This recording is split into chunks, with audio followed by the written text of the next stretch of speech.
طابت أوقاتكم مشاهدينا الكرام، أهلا بكم.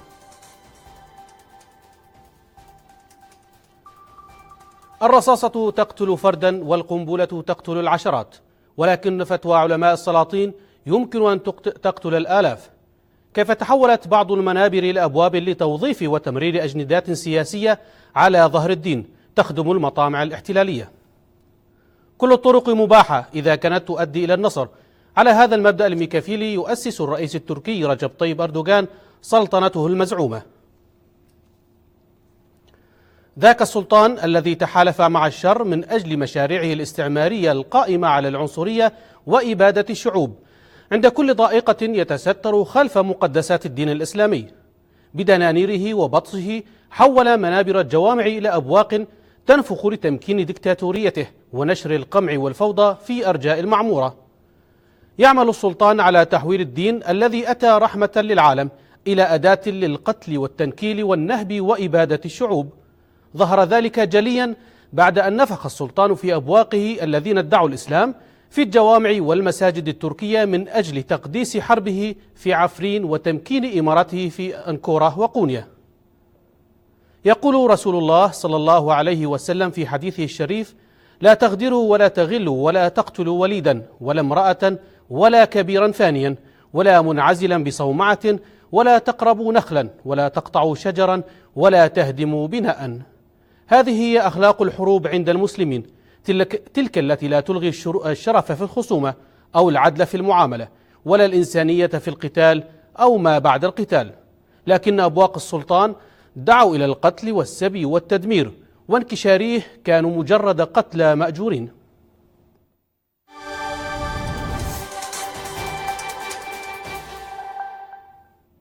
ولمناقشة هذا الملف ينضم إلينا من النرويج الدكتور مرشد معشوق الخزنوي، رئيس مؤسسة معشوق للحوار والتسامح والتجديد الديني، ومن النمسا الأستاذ رياض درار الرئيس المشترك لمجلس سوريا الديمقراطية. أهلا بكم ضيوف الكرام. حياك الله.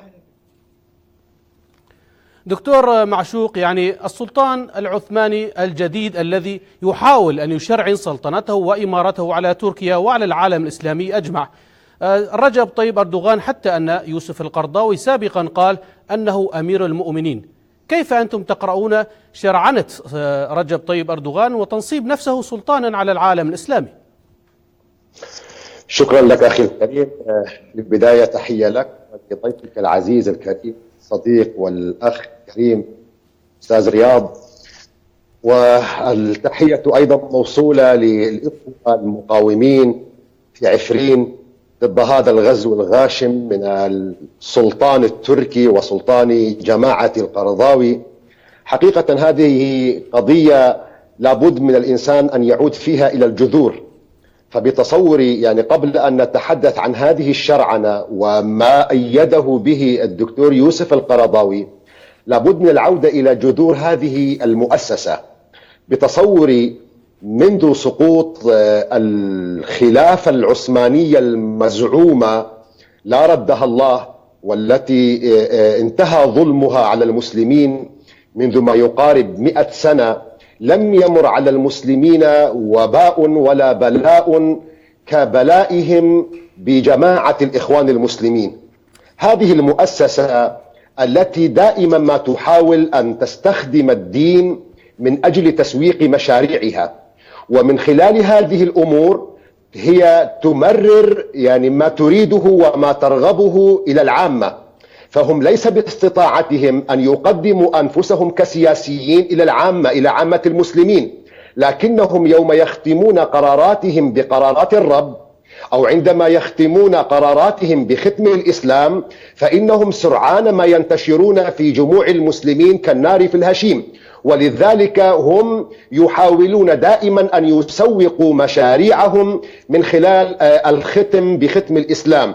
والدكتور يوسف القرضاوي يعني من أحد هؤلاء العاهات الذين ابتلينا بهم للأسف. أنا قلتها مرارا وتكرارا، في جميع وظائف الدنيا هناك سن تقاعدي يمكن من خلاله الإنسان أن يستريح ويريح العباد من نفسه.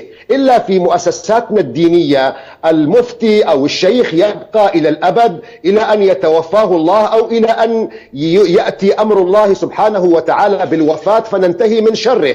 الدكتور يوسف القرضاوي رجل بلغ 80 من عمره، وبتصوري وصل إلى أرذل العمر، ولا زالت عاهاته مستمرة على العالم الإسلامي.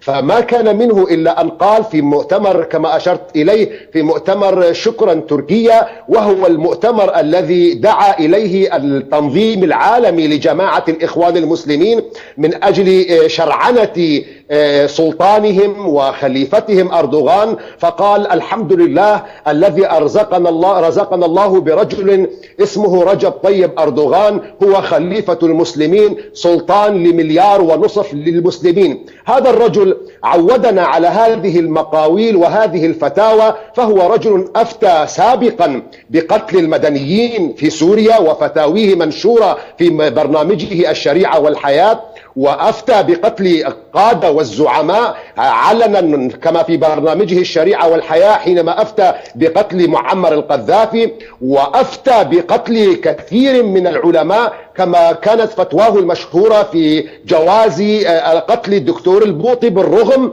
من اختلافنا مع الدكتور البوطي في كثير من القضايا، لكن إلى أن يصل الأمر إلى إصدار فتوى بقتله، هذه جرأة على الله وجرأة على الإسلام لم يسبقهم إليها. واليوم أيضا خرجوا من خلال مؤسساتهم التي يصنعونها مرارا وتكرارا كمؤسسة الاتحاد العالمي لعلماء المسلمين، ومجلس الإفتاء الأوروبي، والمجلس الإسلامي السوري الأعلى. هذه مؤسسات يصنعونها دائما من أجل التشويش على المجامع العلمية الإسلامية المعتبرة والممتدة إلى جذور التاريخ منذ مئات السنين. من خلال هذه المؤسسات هم يشرعنون لسلطانهم أردوغان هذه الحرب القذرة، وليس ذلك أمرا مستغربا علينا، لأننا تعودنا. عندنا مثل أنا أذكره دائما، عندنا مثل في الجزيرة السورية، مثل بدوي يقول: هذا الخد تعلم على هذا اللطم. فنحن تعودنا من مثل هذه العاهات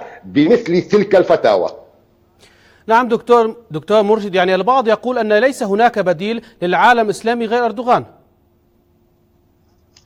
حاشا وكلا يا رجل، من أين للناس أن يقولوا مثل هذه المقولة؟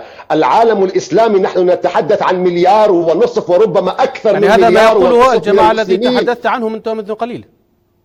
نعم، هؤلاء يقولون لأنهم أصحاب مشروع ضيق، هم يريدون تنفيذ هذا الأمر، وبالتالي يسوقون شخصياتهم ومشاريعهم بمثل هذا الأمر. لكن العالم الإسلامي عندما نتحدث عنه أكثر من 1.5 مليار، فيه الكثير والكثير من النخبة. نحن للأسف تعودنا من مثل هذه العاهات أن يسوقوا شخصياتهم من خلال ختم الإسلام. هناك الكثير والكثير من أصحاب الخبرات العالية، سواء في مجال السياسة، في مجال الاقتصاد، في مجال كثير من المجالات الحياتية الذين هم يفيقون علما وأخلاقا وأكاديمية وخبرة من أردوغان ومن أكثر هؤلاء الجماعات. لكن لأن أردوغان ينتمي إلى تلك المؤسسة، فبالتالي هم يسوقون لهذا الأمر ولا يرون بديلا عن أردوغان. لا تنسى أن أردوغان له جذور من هذه المؤسسة، مؤسسة إخوان المسلمين. وأنا بأقولها دائما: جميع المجاميع والكتائب والجماعات التي تسمي نفسها الجهادية كداعش وجبهة النصرة وقبلها القاعدة وقبلها بوكو حرام، كلها أولاد شرعيون لجماعة الإخوان المسلمين. وليس بمستبعد عندما ترجع إلى التاريخ فتكتشف أن أردوغان هو كان أحد التلاميذ الأوفياء لقادة وزعماء تنظيم القاعدة قبلهم عندما كانوا في أفغانستان. وبالتالي ليس مستبعدا من أمثال القرضاوي وغيرهم أن يمجدوا في سلطانهم ذلك السلطان الذي يحمل اليوم في خزينته ما يقارب حسب إحصائيات تركية رسمية وليست إحصائياتنا، إحصائيات تركية تقول 4 ملايين دولار يورد إلى خزينة أردوغان من أموال الدعارة. هذا الرجل الذي ينادى على أنه ليس هناك بديل، حاشا وكلا. أمة محمد عليه الصلاة والسلام ملأ برجال لا يقلون خبرة ولا علما ولا أخلاقا عن أمثال الكثيرين. نعم، أنتقل إلى ضيفي الأستاذ رياض درار. أستاذ رياض، يعني هذا القناع الذي يلبسه أردوغان هو القناع الشريعة الإسلامية، يعني أليس لإخفاء ميكافيليته؟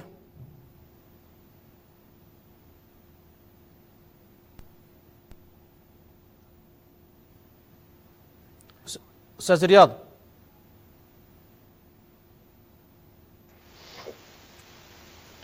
نعم لقد كنا من المعجبين أيام كنا نخطب في المساجد بالنهج التركي بعد عام 2000، وكنا ندعو لنمط من الدولة على هذا المنهج.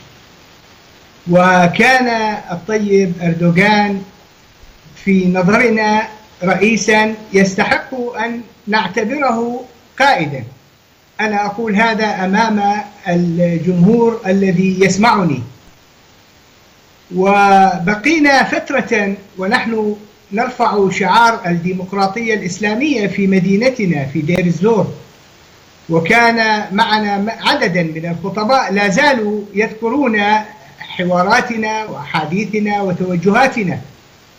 أنا أعتقد أن الميكافيلية موجودة عند كثيرين، ولكنها تحتاج إلى حدث يظهرها ويبرزها. ولكن أكثر ما يجعل هذه الحالة تظهر هو من يشجعها.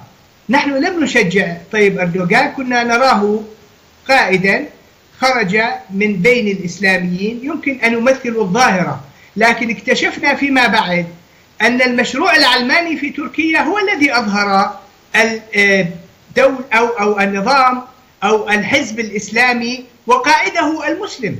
لكن في الحقيقة نعتقد كما كان وما زال يقول كثير من الإسلاميين أننا نعتبر الديمقراطية سلما نصعد إلى السطح ثم نلقيه وراءنا. ويبدو أن هذا ما حصل بالنسبة للطيب أردوغان وبالنسبة لحزبه وبالنسبة للنهج الذي يسيرون عليه، لأنهم الآن يسيرون في طريق الاستبداد الحزب الواحد والاستبداد الدكتاتوري للرئيس الواحد.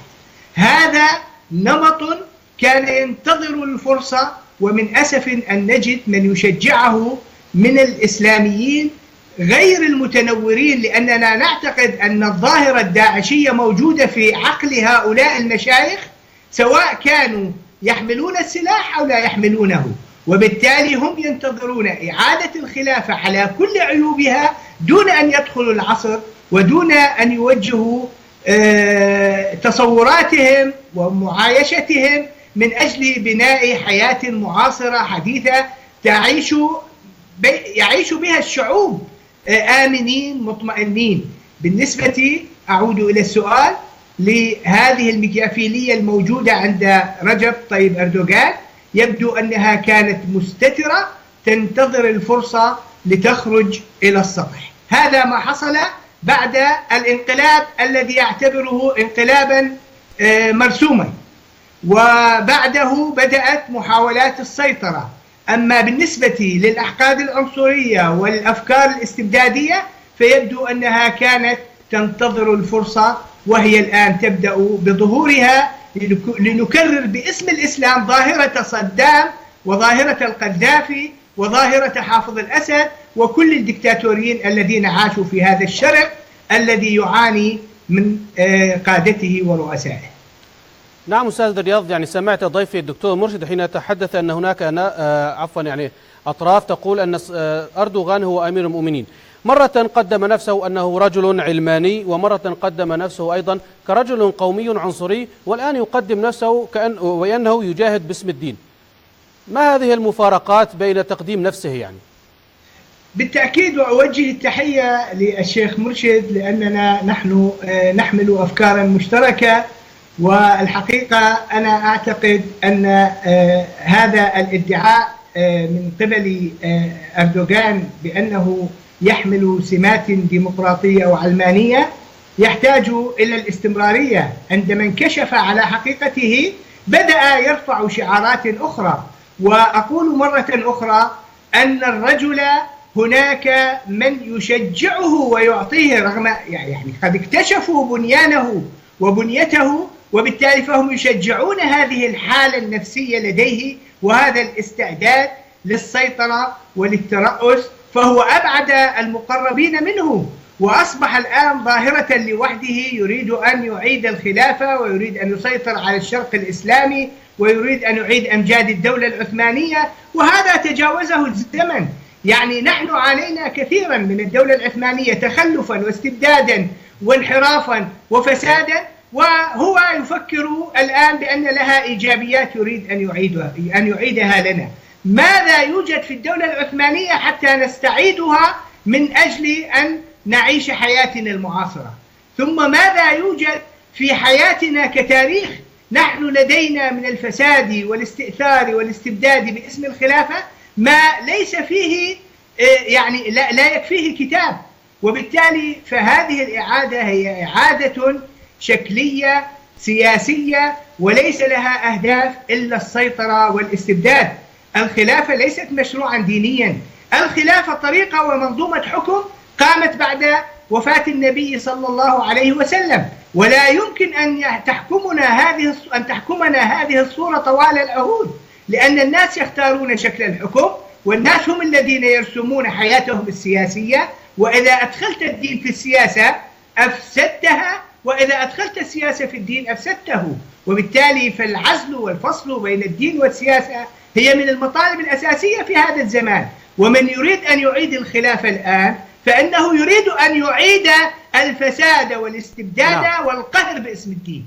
نعم أستاذ رياض، أنتقل إلى الدكتور مرشد. عن دكتور مرشد نفس السؤال أطرحه عليك، بأن أردوغان مرة قدم نفسه بأنه رجل علماني، ومرة أخرى قدم نفسه بأنه قومي عنصري، والآن يقدم نفسه بأنه مجاهد باسم الدين. نعم، حقيقة هذه ربما أيضا يعني يتطرق الإنسان فيها كما أشار ضيفك الكريم أستاذ رياض إلى موضوع الميكافيلية التي ينتهجها أردوغان، وهي أيضا منهج انتهجه جماعة أردوغان قبل ذلك، وهي جماعة الإخوان المسلمين. فهم يعني من أجل الوصول إلى مكاسبهم ومن أجل الوصول إلى الكرسي ومن أجل الوصول إلى سدة الحكم، وربما من أجل الوصول إلى مشروعهم الخيالي الخلافة التي يزعمون أنهم يرغبون الوصول إليها، هم في كل حين وفي كل تارة وحسب الأمواج وحسب الوقائع التي يمرون فيها هم يغيرون الأمر. وبالتالي هذا يدلك دلالة واضحة إلى أنهم لا ينطلقون من مبادئ دينية ولا من مبادئ إخلاقية ولا من مبادئ إنسانية، أكثر ما إنها مبادئ مصلحية يحاولون أن يجورون الدين والأخلاق لمصالحهم. وقد قال الله عز وجل في أمثال هؤلاء: فويل للذين يكتبون الكتاب بأيديهم ثم يقولون هذا من عند الله ليشتروا به ثمنا قليلا. وقد قامت قبل ذلك جماعة الإخوان المسلمين التي ينتمي إليها طيب أردوغان، والتي خرج من حضنها، والتي بتصوري لم يخرج بل هو لا زال ضمن تلك العباءة، لكنهم من أجل تيسير بعض الأمور ومن أجل إضفاء أو إبعاد بعض الأمور عنه فهو يحاول أن يراوغ كثير من هذه الأمور. ولذلك جماعة الإخوان المسلمين وجدناها تارة تكفر بالديمقراطية وتارة تؤمن بالديمقراطية، تارة تطالب بدولة الخلافة وتارة تطالب بدولة المدنية المزعومة في تفسيرهم حسب مفاهيمهم أنها دولة خلافة. ولذلك هم يحاولون دائما أن ينقلبوا أو ينتقلون من اليمين إلى اليسار ويظهروا تلك الأحقاد. فرجب طيب أردوغان هو من تلك المؤسسة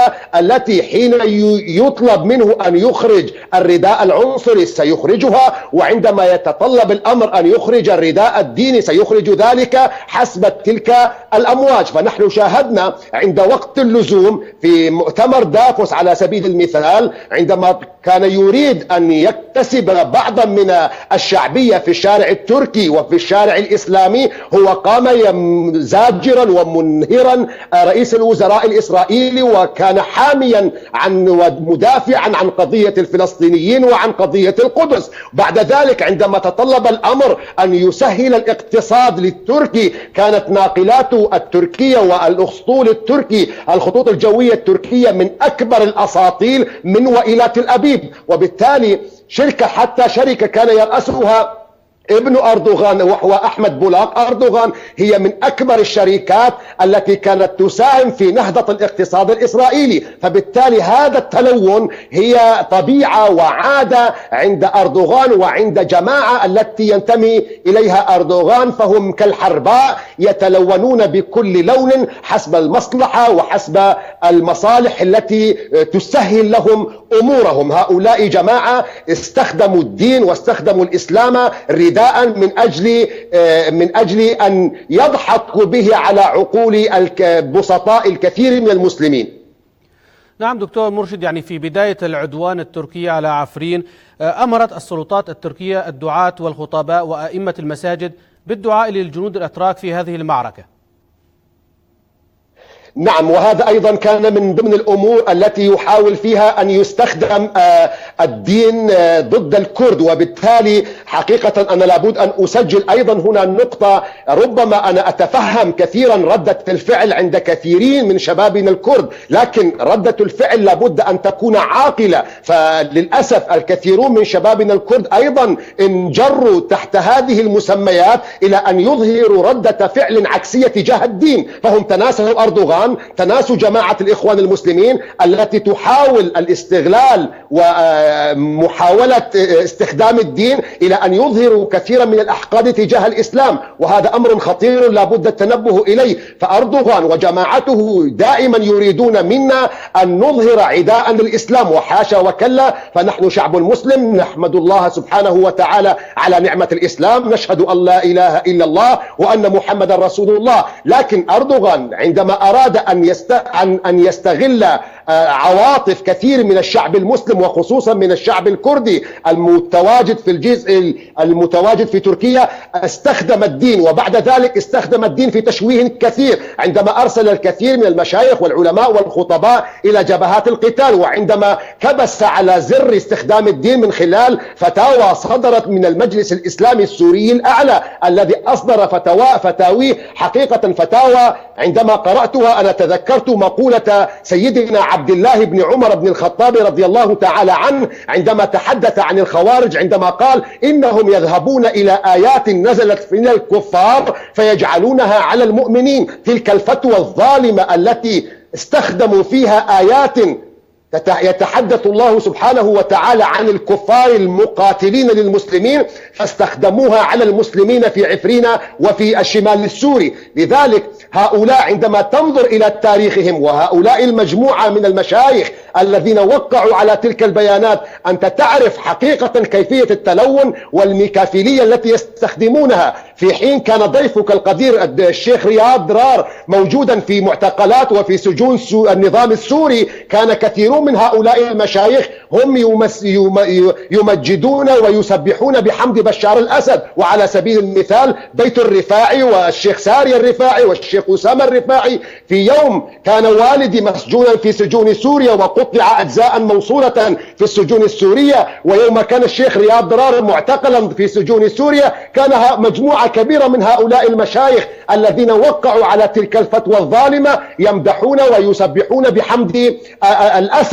وأنا قد كنت شاهدا على بعض المشايخ من آل الرفاعي، يعني التقيت فيهم في واشنطن في أمريكا، هم كانوا يمدحون أنفسهم أننا نحن كنا على خط تواصل مباشر مع رأس الهرم بشار الأسد، ونحن كنا الداعمين في الإفراج عن الفنانات عندما اعتقلهم النظام. اليوم يأتي هؤلاء فيلبسون رداء الدين ويستخدمون الدين ضد المدنيين ويشرعنون هذه الحرب القذرة. ألا فلا نامت أعين الجبناء. نعم أستاذ رياض، يعني اليوم الإعلام التركي وخاصة المقرب من حزب العدالة والتنمية الحاكم في تركيا يروج لدعاية مفادها أن قوات سوريا الديمقراطية ملحدة، وخاصة كما ذكر يعني الدكتور مرشد خرجت فتوى من مجلس الإفتاء التابع للمجلس الإسلامي السوري يجيز قتال قوات سوريا الديمقراطية. الحقيقة فتوى مشايخ المجلس الإسلامي السوري هي فتوى من أجل القتل ومن أجل استمرار القتل الذي بدأ بالإفتاء به القرضاوي والذي بدأ بالإفتاء به العرعور. ونحن عندما نعارض نظام الأسد فإنما نعارض لأننا نريد دولة ديمقراطية لجميع السوريين يشارك فيها جميع المكونات، يأخذون حقوقهم. وبالتالي فنحن لم نكن يوما، لا نحن ضد الدين ولا نحن ضد الديمقراطية. أما هؤلاء فإنهم يمارسون فتاوى تخرج الناس من الدين وتبعد الناس عن العدالة الاجتماعية، لأننا نرى أن الديمقراطية والعدالة الاجتماعية هي أمر واحد. أعتذر، أرجو أن نعم أستاذ رياض. السؤال. يعني سأعود إليك. نعم، أتوجه إلى دكتور خزنوي. يعني دكتور خزنوي، أليس من يقاتل يعني في سبيل حماية ماله وأهله وعرضه هو يقاتل، يعني جائز قتاله ضد هذا العدوان؟ بكل تأكيد أخي الكريم، لكن قبل ذلك يعني لابد أيضا أن نوصف من هؤلاء مشايخ المجلس الإسلامي السوري الأعلى. هؤلاء مفتيي الدماء ومشايخ الدماء، وهؤلاء مسودة وجوههم يوم القيامة بنص حديث النبي صلى الله عليه وسلم. فالنبي صلى الله عليه وسلم يقول في الحديث: من أعان على قتل مسلم ولو بشطر كلمة، ليست بكلمة بفتاوى، مجرد بشطر كلمة، من أعان على قتل مسلم ولو بشطر كلمة جاء يوم القيامة مكتوب على جبينه آيس من رحمة الله. وبالتالي هؤلاء مشايخ فتنة ومشايخ دم ومشايخ سبوبة أنا أسميهم. هؤلاء يتسببون ويكتسبون من فتاويهم الأموال الكثيرة، لكن الذين يدافعون عن الأرض والعرض هؤلاء بنص آيات القرآن الكريم أحق الحق الله سبحانه وتعالى لهم الدفاع عن عرضهم وعن عرضهم. هؤلاء لهم حقوق، وفي الفقه الإسلامي دفع الصائل من الواجبات. فالله سبحانه وتعالى يقول في القرآن الكريم: وقاتلوا في سبيل الله الذين يقاتلونكم ولا تعتدوا إن الله لا يحب المعتدين. وفي حديث آخر النبي صلى الله عليه وسلم يقول: من قتل دون ماله فهو شهيد، ومن قتل دون أرضه فهو شهيد، ومن قتل دون عرضه فهو شهيد. وفي حديث آخر النبي صلى الله عليه وسلم عندما جاءه رجل يسأله: يا رسول الله، أرأيت رجلا أغار علي يريد أخذ مالي؟ فقال له النبي صلى الله عليه وسلم: فلا تعطه مالك. قال: يا رسول الله، أرأيت إن قاتلني؟ قال: فقاتله. قال: يا رسول الله، أرأيت إن قتلني؟ قال: فأنت شهيد. قال: يا رسول الله، أرأيت إن قتلته؟ قال: هو في النار. فهؤلاء الناس يعني يدافعون عن أرضهم وعرضهم، ولهم حق الشهادة في سبيل الله سبحانه وتعالى، لأن الله ونبيه محمد عليه الصلاة والسلام أعطاهم هذا الحق. لكن أولئك الناس الذين أفتوا بفتوى الدماء وجوههم مسودة. النبي صلى الله عليه وسلم يقول في الحديث: لا يزال المؤمن في فسحة من دينه ما لم يصب دما حراما. وفي حديث آخر النبي صلى الله عليه وسلم يقول: لزوال الدنيا أهون عند الله من قتل امرئ مسلم. نعم أستاذ رياض، يعني مقابل ماذا يفتو هؤلاء للسلطان؟ في الحقيقة لا مقابل لذلك إلا أنهم يتعيشون في ظله، وهم مثل تنابلة السلطان عبد الحميد وبقية السلاطين، أنهم يعيشون هناك في القصور، والشعب يقتل والشعب يعيش في القبور. الحقيقة ليس لهم إلا هذا المكسب والسمعة السيئة التي تنالهم مما يفتون. إنهم يسيئون للبلاد ويسيئون للعباد، ولو أرادوا أن يكونوا منصفين لكانوا أحسن قولا من أن يقولوا أقوالهم التي صدرت في فتواهم. كان يمكن لهذه المجموعة أن تدعو للصلح، أن تفتح بابا للحوار، وقسد هي أول من قبل الحوار عندما بادر به مجموعة مثقفين، وقبلت أن تفتح بابا مع كل القوى المقاتلة من أجل أن تصبح يعني خطا واحدا ووفدا واحدا ومجموعة واحدة.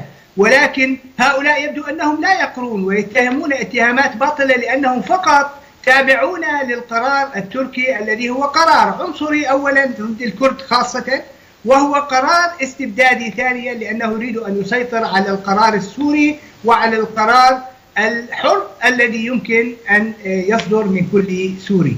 بالمناسبة فتوى المشايخ هذه عليها عدة طعون، ويمكننا أن نرد عليها ونفندها واحدا واحدا، ولكن سأتناول أنا بعضا منها إذا سمح لي المجال.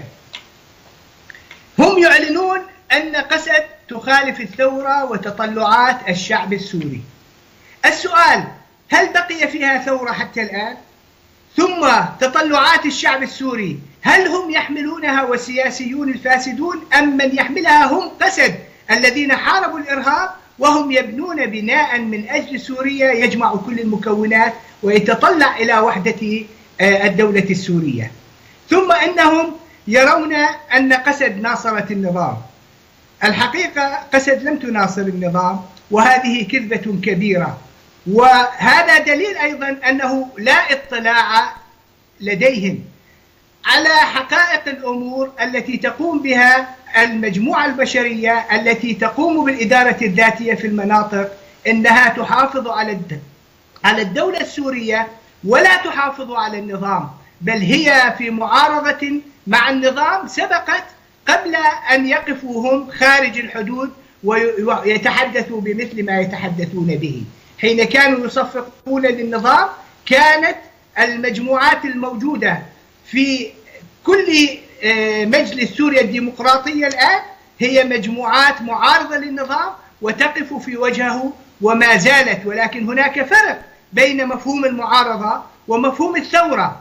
الثورة عندما قامت أيدناها وقفنا إلى جانبها، ولكن عندما انحرفت لا يجوز أن نشجعها على ما حصلت أو وصلت إليه، ولا يجوز أن نقف مع الفصائلية الفاسدة التي أقامت دويلات وإمارات وقتلت باسم الدين وقتلت باسم الوطنية.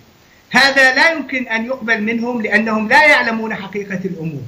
هناك أيضا فكرة تقسيم البلاد التي يتقولون بها هم وأردوغانهم، ويتبجحون بأنها هدف من أهداف قتال مجموعات الشمال السوري بما فيها القوة الرئيسية المقاتلة قسد. متى كنا نحن نبحث عن تقسيم البلاد؟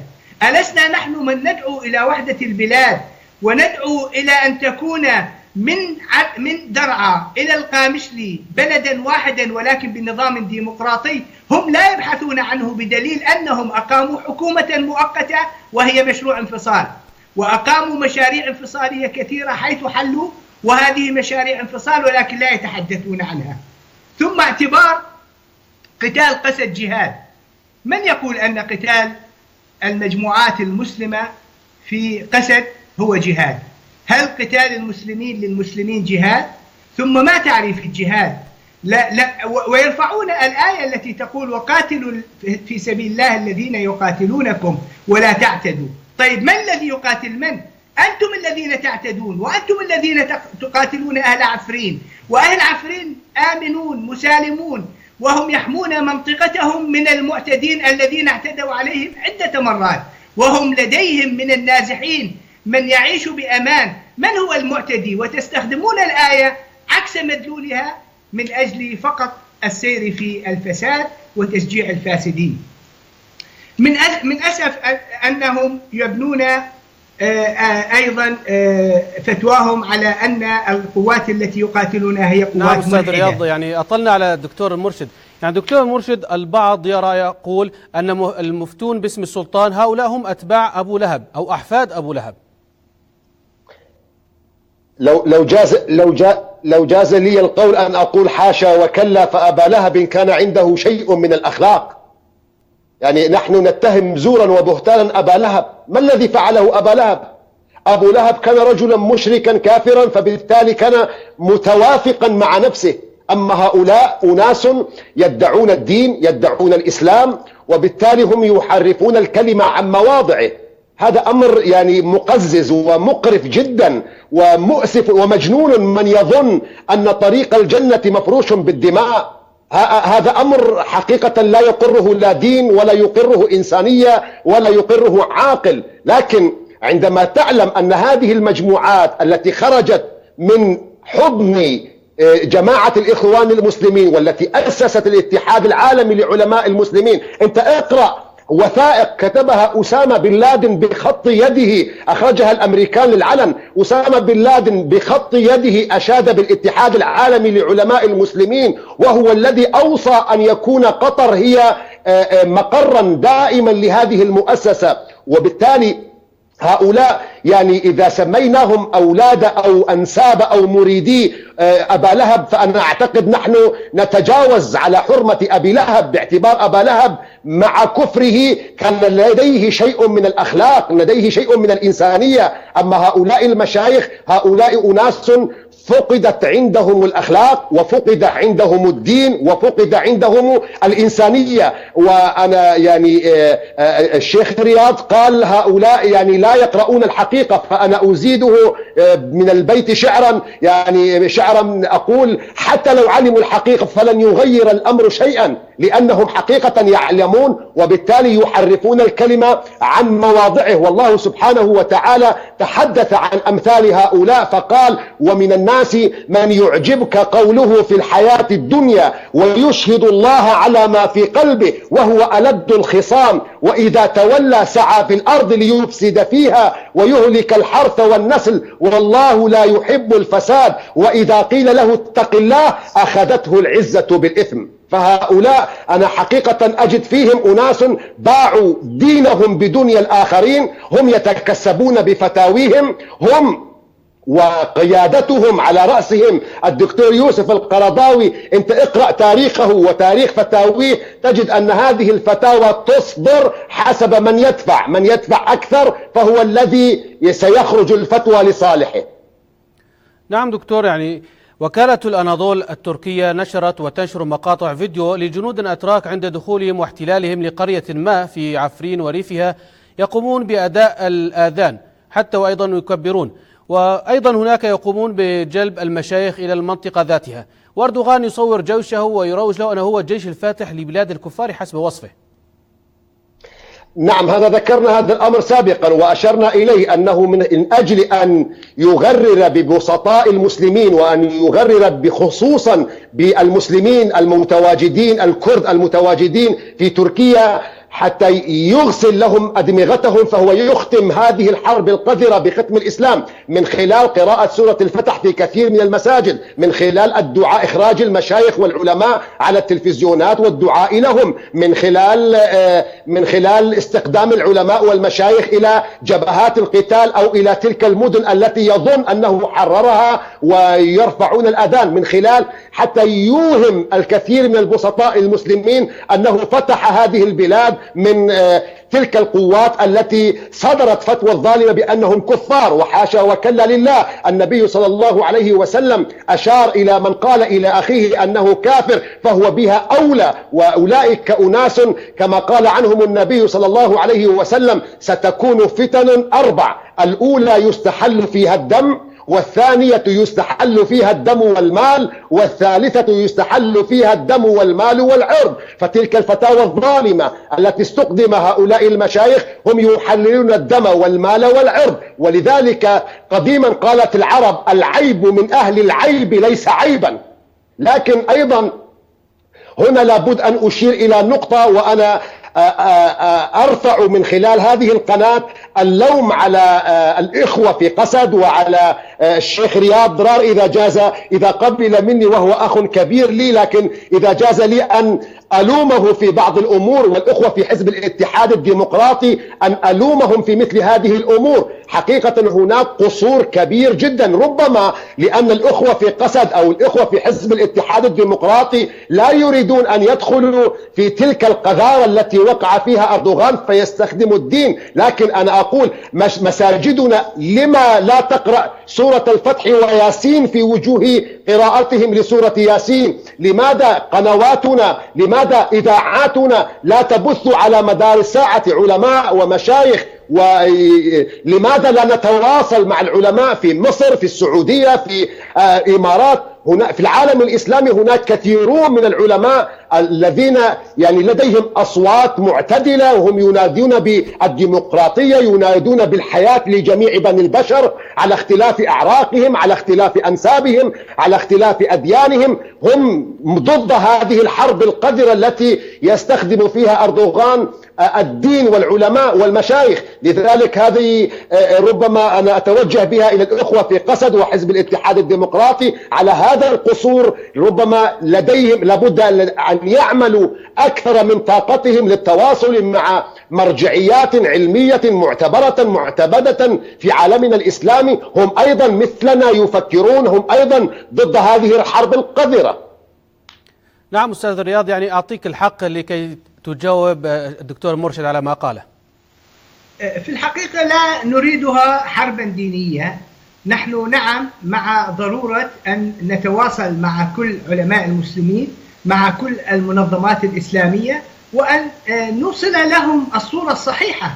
نحن نتحدث بالسياسة كسياسيين ولا نريد، وأنا يعني أنا كنت خطيب مسجد يعني محسوبا على رجال الدين، ولكني الآن لا أتحدث بالدين إلا كشأن شخصي. أما بالنسبة للعمل السياسي فهو عمل يشمل المتدين وغير المتدين، ونحن نعمل من أجل الإنسان. وبالتالي عندما نخاطب رجال الدين لكي يعرفوا حقيقة الأمور، حقيقة التجني، حقيقة المحاولات التركية العنصرية ضد شعب يعني عانى كثيرا من الاضطهاد وعانى من الاستبعاد.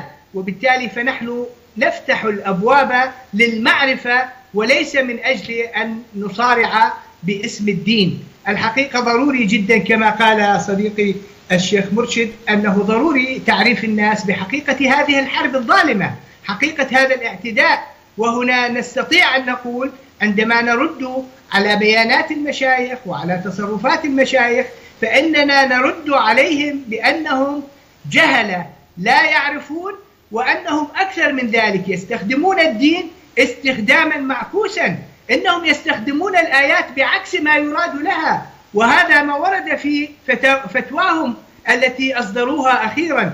ولذلك نحن نكشف عوراتهم ونكشف أنهم مشايخ فتنة، وأن ما يفعلونه هو عين الإرهاب، وأنهم يحملون وصف الداعشية من خلال أقوالهم، إلا أنهم لا يحملون السلاح ويشجعون على حمل السلاح الداعشي، سواء كان من الجيش التركي أو سواء كان من الفصائل التي تقاتل وتسألهم ويستجيبون لها بالفتاوى. هذا ما نفعله نحن ونسعى إليه، ونرجو أن ننال حظا ونصيبا من توصيل هذه الأفكار لمن يريد أن يسمع ويعرف.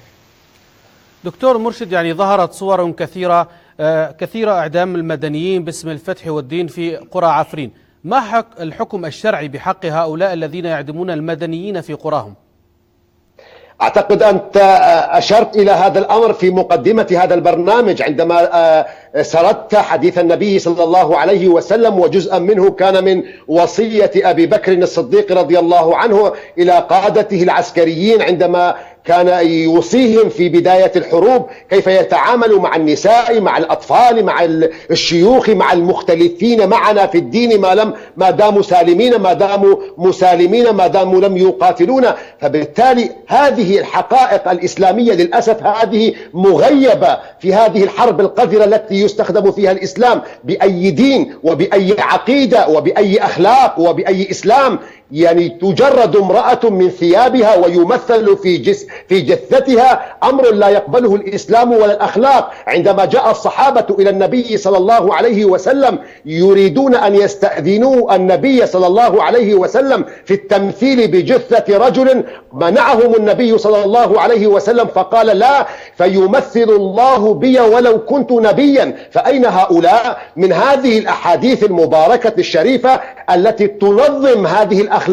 لكن للأسف يعني هؤلاء خلطوا الحابل بالنابل. هؤلاء من أجل مآربهم ومن أجل مصالحهم الشخصية ومن أجل سلطانهم الذي يدفع لهم إقامتهم وفنادقهم ومعاشهم هم يحرفون الكلمة عن مواضعه ويسترون جزءا من الآيات وجزءا من الأحاديث ويظهرون جزءا منها. وبالتالي هذه مصيبة كبيرة عندما يختلط الدين بهذه القذارة وعندما يختلط الدين بالسياسة. نحن أمام مصائب كبيرة. أشار الشيخ رياض إلى هذه النقطة أكثر من مرة وأنا لم أتفق معه في هذه النقطة. وأنا أجد أن مصيبتنا في العالم الإسلامي أننا لم نستطع إلى الآن أن نحرر مفهوما كيفية الفصل بين الدين وبين السياسة، بين الدين الذي هو لله، بين هذا الدين المقدس، بين هذا الدين المبارك، وبين السياسة التي ربما تدفعنا إليها أنفسنا، مصالحنا، أخلاقيات ربما غير مبررة. لابد أن نترفع بدين الله عز وجل عن هذه الممارسات الظالمة. وبالتالي الفصل بين الدين والدولة هي من ضروريات المرحلة القادمة، لابد أن نعمل عليها، لابد أن نمهد لها. لكن مع ذلك نحن أمام مجموعة هي ترغب أن تتمسك بهذا الأمر لأنهم يتكسبون من خلاله، لأنهم يعتاشون من خلال هذا الأمر. والكثيرون من البسطاء من المسلمين لا يفهمون مثل هذه الأمور. مشكلتنا في العالم الإسلامي ومشكلتنا في التاريخ الإسلامي منذ 1400 سنة أننا ننظر إلى أقوال المفسرين، إلى أقوال الفقهاء، إلى أقوال الحكام على أنها نصوص مقدسة. كما يقال في العربية الجر بجر الجوار. عندنا نصوص مقدسة هي القرآن والسنة، لكن للأسف لأن أحاديث الفقهاء وأقوال العلماء تجاور النص المقدس، تجاور القرآن والسنة، اكتسبت القدسية والشرعية. وبالتالي من الصعوبة بمكان عند العامة أن يلغوا هذه الأقوال أو أن ينظروا إليها على أنها أقوال بشرية. لكن على العلماء أن يقوموا بهذا الواجب وأن يفهموا المجتمع المسلم بين الفرق بين الأقوال النصوص المقدسة التي ربما لا يمكن أن نغيرها أو ربما تتغير من خلال فهومنا، وما بين أقوال الفقهاء الذي يمكن أن نبحث في من خلالها ما هو الأفضل والأصلح لزماننا، ونرمي، وأقول هذه الكلمة، ونرمي ما لا يتناسب مع زماننا ومع واقعنا ومع حضارتنا في 2018 أن نرميه خلف ظهورنا. نعم أستاذ رياض، بأقل من دقيقة، يعني لماذا يقوم هؤلاء بتصوير أفعالهم ونشرها على وسائل التواصل الاجتماعي حتى أن الحيوانات لم تسلم منهم؟ أعتقد أن الهدف هو الإرعاب والتخويف، وهذا أيضا ربما يقوم به بعضهم من أجل يعني التشفي والانتقام، لأنك تعلم أن بين هؤلاء عدد من الدواعش الذين انتقلوا يقاتلون تحت راية هذه الفصائل وبدعم من تركيا. نحن نعلم العلاقة الوطيدة بين داعش وبين النظام التركي الذي شجعهم وبقي يعني يحتفظ بجوارهم ويعتقد أن جوارهم صحيح 3 سنوات، ويتعامل معهم ويتاجر معهم. هذا هو الذي يحصل بالنسبة لهؤلاء. وهناك أيضا بعض يعني فيديوهات تؤخذ من أجهزتهم النقالة عندما يقتلون وعندما يعني تلقى جثثهم في الشوارع، ويؤخذون لأن الجيش التركي يأخذ ضباطه ويأخذ مجنديه ويترك هؤلاء، فتؤخذ أجهزتهم النقالة، فتوجد هذه الصور وتنشر للعالم. الحقيقة نوعا من فضيحتهم لما يفعلون، لأنهم يتباهون بهذه الفعلة النكرة التي يقومون بها بكل أسف. دكتور مرشد، باختصار أيضا، هل لديكم رسالة للأئمة الذين يدفعون باتجاه الحرب والتدمير مع السلطان في عفرين؟ أكيد يعني هي رسالة كما قال عنها النبي صلى الله عليه وسلم، وأنا أشرت إلى هذا الحديث يعني سابقا: من أعان على قتل مسلم ولو بشطر كلمة جاء يوم القيامة مكتوب على جبينه آيس من رحمة الله. فإن كنتم لا تستطيعون أن تناصروا الحق فأعيرونا سكوتكم من فضلكم، لكن أن تناصروا الظالم وأن تناصروا المعتدية وأن تناصروا الغزاة وأن تصدروا فتاوى ظالمة فتلك قسمة ضيزة. إلى هنا وصلنا مشاهدينا لنهاية الحلقة، ولا يسعني إلا أن أشكر ضيفي من النرويج الدكتور مرشد معشوق الخزنوي رئيس مؤسسة معشوق للحوار والتسامح والتجديد الديني، وأيضا من النمسا رياض درار الرئيس المشترك لمجلس سوريا الديمقراطية. والشكر أيضا لكم مشاهدينا الكرام على متابعتنا. دمتم بخير.